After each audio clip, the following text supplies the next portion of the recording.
नमस्कार सर्वांना, माझ्या चॅनलमध्ये सर्वांचं स्वागत आहे. बघा, आज बनवणार आहे मी पुरणाचे धोंडे.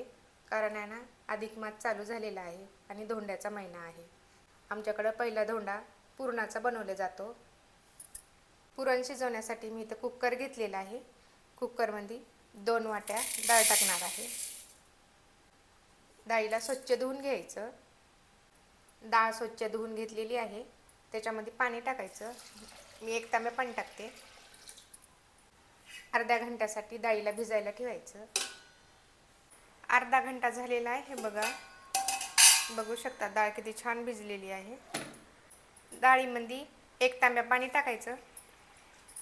कुकरचं झाकण लावायचं. पुरणाची डाळ शिजवण्यासाठी गॅस ऑन करायचा. गॅसवरती कुकर ठेवायचं. कुकरला 3 शिट्ट्या होऊ द्यायच्या. डाळ लवकर शिजते कारण डाळ भिजलेली आहे. कुकरला 3 शिट्ट्या झालेल्या आहेत. गॅस बंद करायचा आणि कुकरला थंड होऊ द्यायचं. कुकर थंड झालेला आहे. बघा, डाळ छान शिजलेली आहे, बघू शकता. डाळीमधलं पाणी पूर्ण काढून घ्यायचं. डाळीमधलं पूर्ण पाणी काढून घेतलेलं आहे. आता डाळीला असं घोटून घ्यायचं. डाळ छान घोटून घेतलेली आहे.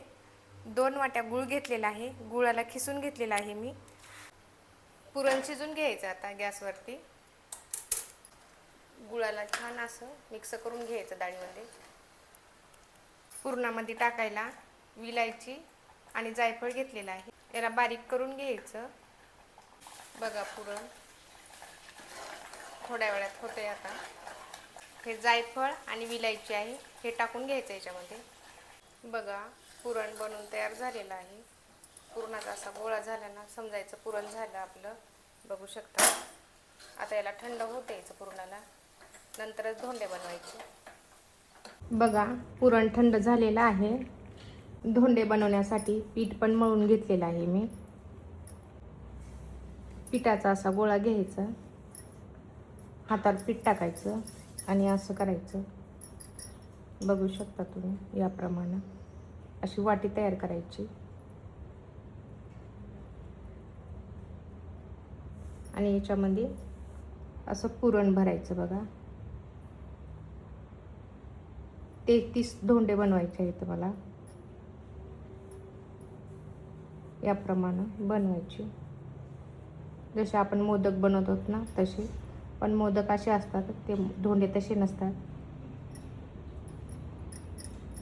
असं थोडं दाबायचं, त्याला जास्त नाही दाबायचं. बघा, झाला धोंडा तयार. असेच धोंडे पूर्ण बनवून घेणार मी. बघा, सर्व धोंडे बनवून तयार झालेले आहेत. आता याला तळवायचं. बघा, धोंडे तळवण्यासाठी गॅस ऑन करायचा. गॅसवरती कढई ठेवायची. कढई गरम झालेली आहे. गाईचं तूप आहे. गाईच्या तुपामध्ये तळवायचे धोंडे. बघ, तूप गरम झालेलं आहे. आता धोंडे तळवायचे याच्यामध्ये. कमी गॅसवर तळवायचे. त्यांना हळू सोडायचे, नाही तर धोंडा लय फुटते आणि अंगावर तोंडावरच येते. बघा, धोंड्याला असं पलटी मारून घ्यायचं. छान भाजायचं धोंड्याला.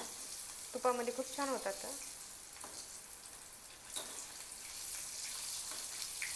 बघा, किती छान तुपामध्ये तळलेले आहेत धोंडे. सर्व धोंडे मी अशीच तळून घेते. बघा, धोंडे बनवून तयार झालेले आहेत. देवाला पण अर्पण केलेले आहेत. अशी केली बघा धोंड्याची पूजा.